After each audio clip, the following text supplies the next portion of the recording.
Eri uomo nel grembo di una donna, appena sbocciato da luce ignota. Non mani e non piedi, spuntoni d'ali, aprirsi in bisogno d'amore. Amore reciso, primo e ultimo volo d'un cuoricino battente che si spegne in color rubino, che nutre di morte il vagito sperato.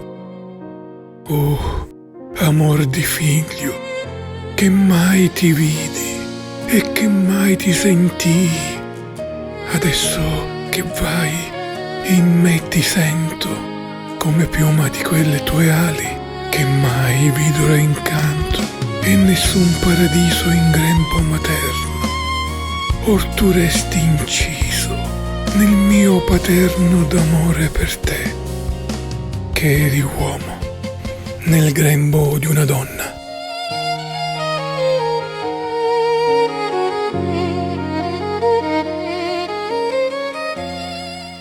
Eri uomo nel ventre di una donna, appena nato di luce ignota. Non mano e non piedi, ma spuntoni d'ali che si grapevano allo bisogno d'amori, amori troncato primo e ultimo volo, come pinna di ti. Toali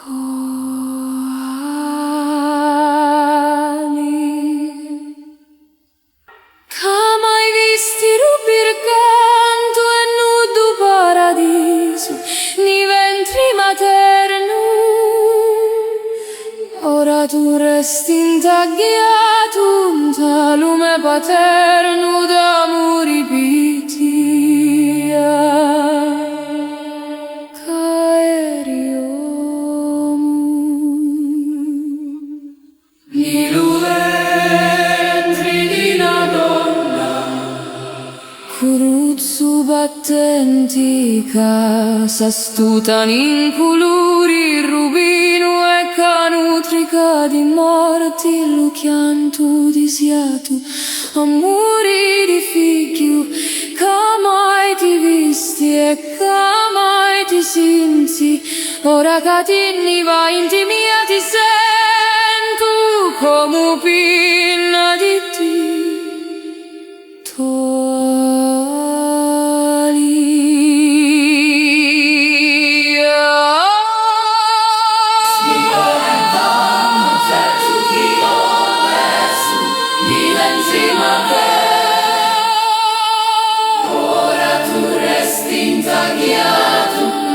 Lume paterno d'amori pittia. Che eri uomo nel ventre di una donna.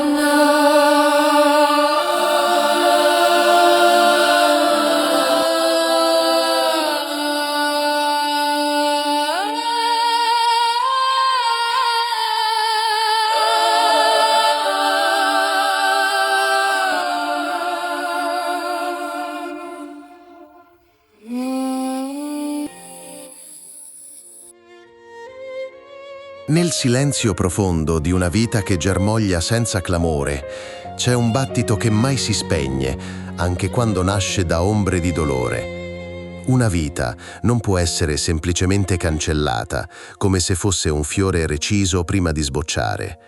È un attimo di cielo, fragile e prezioso, che chiede solo amore e accoglienza.